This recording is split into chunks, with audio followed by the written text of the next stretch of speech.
I'm Jenny Fusillo with Major League Lacrosse, and the 2015 season is right around the corner. Today I'm talking with MLL lead analyst Evan Washburn about the Charlotte Hounds. How are you doing today, Evan? I'm doing well, Jenny. Now, Evan, in 2013, the Hounds made the championship game, but last year they fell short and finished last in the league. They struggled with their transition game and defense, but they made some big changes and trades in the offseason. How have these trades affected them, and can they return to the 2013 form?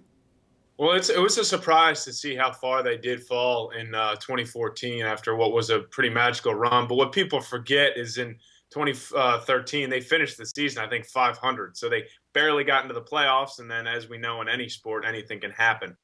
In terms of their offseason, I know we'll get to this, but they traded away Matt Danowski. That's really the headline. But in terms of additions that they made, Joe Sanowski and Terry Kimner, two great solid MLL players. They're not going to change your franchise. They're not going to take this team from the bottom to the top by any means, but they provide some stability in key positions and they provide good leadership. I think getting Garrett Thule is one that could change this team as long as he's available. We always know for guys that are part of the U.S. military, their availability comes into question every summer. But from what I've heard and from what we've been told by head coach Mike Serino and talking to Garrett himself is that he thinks he's going to be a part of this team this summer. So that's one to me where it's like, whew, he could really help an offense and a team that struggled last season. I still have this team sixth in my preseason poll. I don't see them necessarily finding their 2013 postseason game immediately. There's still a lot of question that remains about who will step up, but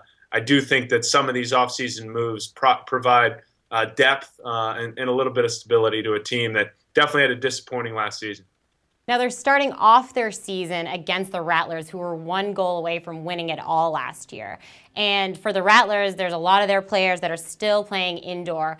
Will Charlotte have a chance to beat them with these players missing? Sure. I think it's a great point you bring up. I mean, those early season games, and especially now since our season will start even earlier, those first few weeks, some of these rosters are head scratchers. And that's where you really see what programs, GMs, coaches, really whoever's making the decisions has done their homework and utilized the supplemental draft, the player pool, things like that to try and provide a good roster for those first few weeks. Not knowing exactly who will be in and out for both these teams, I definitely give Charlotte a chance. I do think Rochester will have Jordan Wolf, though, and I think he's arguably the best player in the game right now. So having to contain him will be tough. The goaltender position still a question in Charlotte, but for sure they have a chance because Rochester, as you put it, will be depleted week one.